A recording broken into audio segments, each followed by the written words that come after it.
A camera deep in the forest captured something that no one was prepared to see. It wasn't an animal. It wasn't a storm. It was a girl, standing still, holding a note, alone in the middle of nowhere. She looked straight into the lens, as if she knew it was watching, and then she was gone. No footsteps, no sign of how she got there. Just a single frame that changed everything. The footage sent chills down the spine of James Holloway, a man who had lived among those trees for years and thought he'd seen it all. But this was different. How did a teenage girl end up alone in one of the most secluded areas of the forest? What was written on the note she held? And why did the footage look like it was filmed at exactly 3:03 a.m., the 1 hour when even the animals stay quiet? We don't know all the answers. But we do know one thing: something was out there, and James wasn't the only one watching anymore. Before the headlines, before the theories, before the forest started whispering rumors, there was just one man, living in quiet solitude, monitoring the rhythm of the wild. That man, James Holloway, wildlife researcher, recluse, observer of everything nature revealed and everything it tried to hide. He spent his days cataloging animals, his nights reviewing motion-triggered footage. For him, every branch crack, every flutter of wings was familiar. His cameras had captured owls hunting in the dark, bobcats darting past bushes, even bears sniffing around his cabin porch. But one quiet morning, his routine was shattered by a single grainy frame, and from that moment, the forest would never feel the same again. This isn't just a story about a camera. It's a story about what happens when the forest stops being predictable and starts revealing secrets it was never meant to give up. Stay with us, because what began as another peaceful morning turned into a mystery so haunting it could change everything we think we know about what lives and who disappears inside the woods. Before the girl, before the note, before everything changed, there was just routine. James Holloway had lived in that cabin for 6 years. Tucked between pines older than the town itself, his home was a square of wood and warmth in a sea of green silence. Each day started the same way. Before the sun touched the forest floor, James was already up. He liked the quiet moments, the in-between times, when the world was still deciding whether to wake. His old kettle hissed on the wood stove. The cracked mug, always the same one, sat waiting on the counter. Outside, the air was crisp with dew and pine, and inside, the heat from the fire slowly pushed away the chill. James wasn't running from the world. He just preferred this one. The world where owls replaced alarms, where bear tracks told time, better than watches. On the table near the window sat his laptop and a mess of wires, memory cards, battery packs, lens cloths. His trail cam set up. The forest had become his subject, his companion, his map. He wasn't in it for money. He didn't post wildlife clips to social media or sell them to magazines. His only audience was himself and the occasional researcher at the university who helped fund his work. Every morning after his coffee, he'd insert a memory card and watch what his cameras had captured. Footage of the night world, a coyote darting between trees, a pair of eyes glowing just beyond the camera's reach, a deer freezing in place, listening to something humans would never hear. He watched like a painter studies a canvas, looking not just for action, but for nuance. The way the fox moved its ears, the pause before a bird took flight. Then he'd jot notes, pen to paper, no apps, just dated entries and simple observations. 2 owls near Cam 4, one larger than usual. Fox returned, limp still visible. Cam 6 battery low. Evenings were slower, sorting notes, refilling the kettle, sketching tracks he'd seen in the dirt. Jazz on the record player, firelight licking the walls. It was calm, predictable, reassuring, and James thought he had learned everything the forest had to say. But the forest was just getting started. The footage that changed everything didn't start with anything unusual. It began like any other morning. James stirred his coffee, slid the SD card into the reader, and expected more of the same. Deer at dawn, owls mid-flight, maybe a bear lumbering near the creek. The camera in question was positioned deep in the forest. Remote, difficult to reach. Even most hikers didn't know that area existed. The screen lit up. Grainy black and white footage blinked into view. A gust of wind shook the trees. A raccoon darted across the frame. Then something shifted. From the far left corner, a figure stepped into view. Upright. Human. James froze, his mug halfway to his lips. It wasn't a blur. It wasn't a shadow, it was clear. A person. Young, thin, moving with slow, steady steps. Not hurried, not lost, just walking toward the camera. His heart thudded in his chest. No one should have been out there. That stretch of woods wasn't open to the public. There were no trails, no campsites, no reason for anyone to be miles into restricted forest. James leaned in, scanning every pixel. The figure moved with intent. No flashlight, no gear, just dark clothes, long hair, and something in her hands. A note. She stopped for a second, directly in front of the lens, not quite looking at it, but close. As if she knew where it was, then she turned and vanished into the trees. James rewound the footage, again and again, same movement, same eerie stillness, same unsettling exit. He checked the timestamp. 3 a.m. exactly. That was the part that chilled him most. The forest at that hour was dead quiet. Not even predators moved then. He tried to reason through it. Could it have been a prank? Someone messing with his cameras? But this area wasn't on any maps. It would take hours of hiking, advanced navigation, and knowledge of James's patterns to find that specific camera. Grabbing his phone, he called, the only person who might understand, Elena Morales, senior park ranger and longtime friend. "Elena," he said, skipping pleasantries. "I've got something.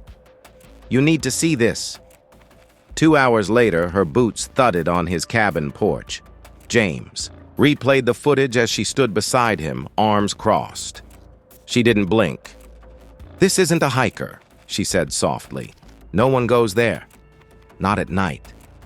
Not like this." They left for the site immediately. The hike was quiet, tension clinging to every step. Birds chirped, leaves crunched, the woods looked normal, but the silence felt deeper, more watchful. When now they reached the camera location, James spotted it, off the trail, half buried in a patch of wet leaves, a footprint, bare, small, clear as day. Elena crouched, studying it. "Barefoot?" she said under her breath. "This shouldn't be here."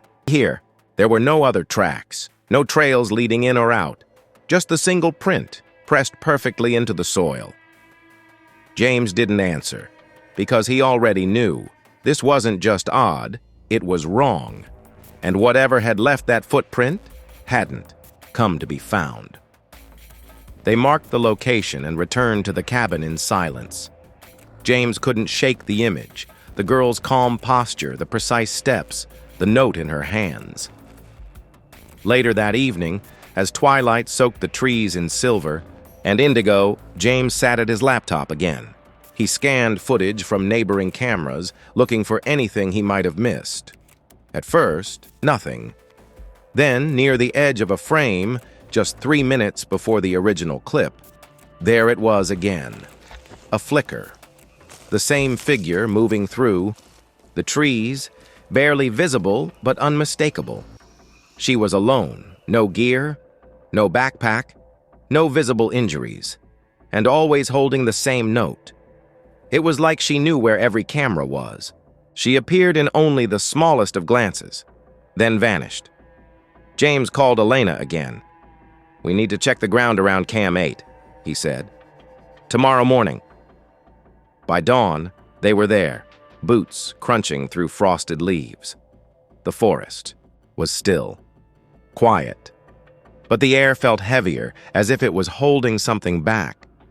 They split up, scanning the area. "Elena!" James called, voice low. She came over, saw where he was pointing, beneath a cluster of moss-covered rocks, a piece of paper, crumpled and damp, half buried under the debris. James picked it up carefully. The ink was smudged, but the words were still legible. "Please find me." 3 words. Rushed, uneven handwriting. Not old. Not weathered by time. Recent. James looked up, the trees suddenly feeling taller, darker, colder. Elena's expression shifted. "This isn't just about someone passing through," James nodded. "She's asking for help." That evening, they dug into missing persons reports, just in case. It was a long shot, but something felt too human, too immediate to ignore. That's when they found her. Vivian Lake, 17, reported missing 3 weeks earlier, vanished from a rest stop 20 miles from James's cabin. Her car had been found abandoned.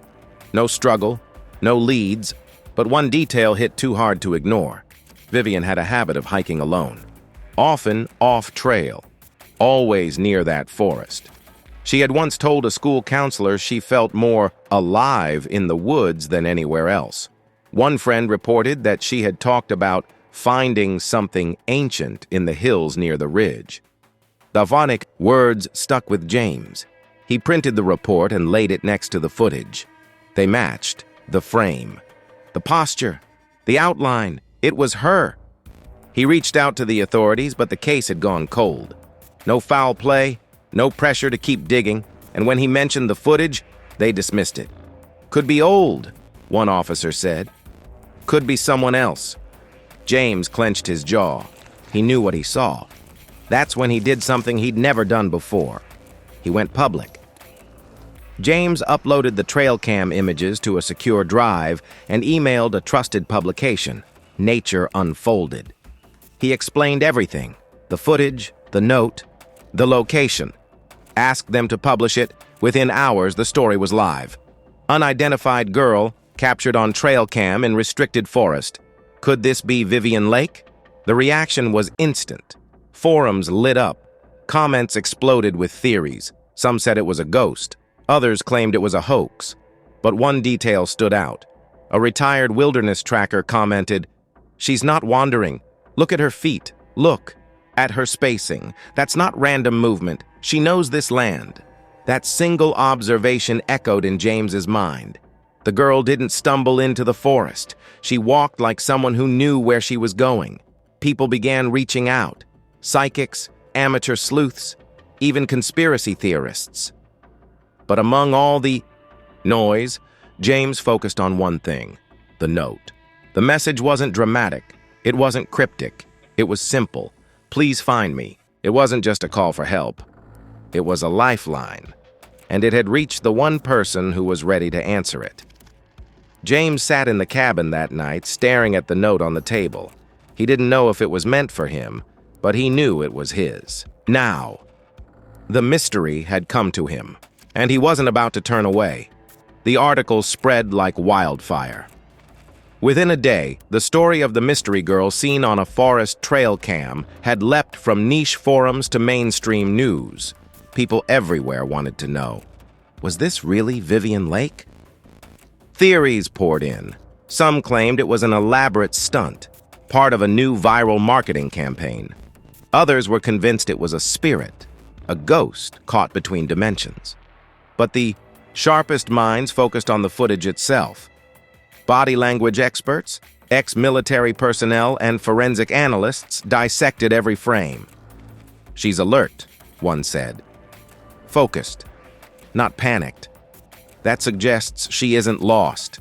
She's avoiding something." Another pointed out how she always appeared during a very narrow window of time, between 3 and 3:05 a.m., as if she knew exactly when to move, and that's what troubled James the most. Vivian wasn't just passing through. She was operating on a schedule, like she was waiting for a window to open. or trying to stay ahead of something that followed close behind. James watched it all unfold from his cabin, his inbox flooded with interview requests, theories, even threats from skeptics, calling him a fraud. Some emails were hopeful, others were angry. One even accused him of fabricating evidence for fame. But among the noise, one message stood out. It was from Diane Lake, Vivian's mother. Her words were short, filled with cautious hope. "I saw the story. Please tell me, this is real." James didn't hesitate. He called her. The voice that answered was cracked with exhaustion. "I've been trying to get people to care for weeks," she said. "When she went missing, they said she probably ran away, but she wouldn't. Vivian wouldn't leave like that." James stayed silent, letting her speak. "She's smart. She loves nature. But she's not reckless. She wouldn't go off the grid. Not without a reason." He told her everything about the footage, the note, the footprint. He didn't soften the details. When he finished, there was a pause. Then, "I need to come out there." James met Diane the next morning at a small cafe near the edge of town. Elena joined them. Diane clutched a folded photograph. Vivian, at 16, smiling, hair tied back, a field of trees behind her. "That was the last hike we took together," she said softly. James pulled out stills from the trail cam. Diane's hand flew to her mouth. "It's her," she whispered. "I know that walk. That's my daughter." Elena leaned in. "If she's in that forest, we'll find her." Diane nodded, eyes glassy but determined. Whatever it takes. They discussed next steps, expanded searches, night hikes with thermal drones, more cameras. They weren't chasing shadows anymore. They were chasing someone real. From that moment, it was no longer just a mystery. It was a search, a quiet, relentless search, fueled by a mother's resolve, a researcher's intuition, and a forest that seemed to hold its breath with every passing day. The world might have seen a blurry figure on a screen, but to James, to Diane, to Elena, this wasn't footage. It was a call, and someone out there was waiting to be found. The search began in earnest. James, Diane, and Elena formed the core team. They mapped the forest quadrant by quadrant, using GPS logs and camera data to triangulate potential paths Vivian might have taken.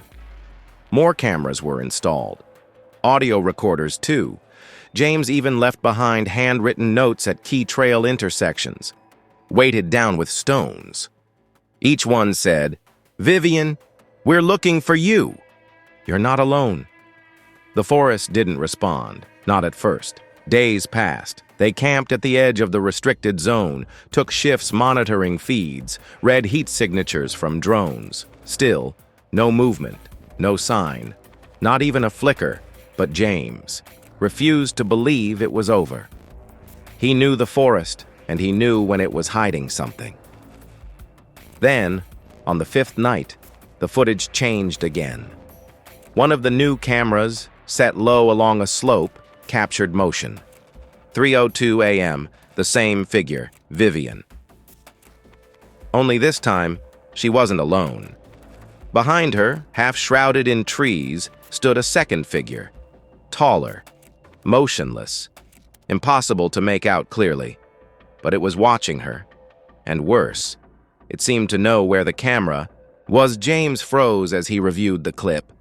Elena leaned closer. "Who is that?" she whispered. No one answered. They enhanced the footage as much as they could, but the second figure remained frustratingly obscure, like it belonged to the forest itself. Diane's hands trembled. "She's not running. She's staying close to it." James couldn't sleep that night. He stared into the trees, listening to every crack of bark, every breeze through the leaves. The forest had always been alive, but now it felt aware. The next morning, they went back to where the footage was taken. The terrain was rough, scattered with loose stone and tight brush. They climbed in silence, every movement cautious. Near the tree line, James stopped. He saw something half tucked under a root. A thread, a piece of fabric, gray, thin, the edge of what looked like a sleeve. It was torn, but fresh. Diane knelt beside it, brushing away the dirt. "She was here," she whispered. Elena scanned the area.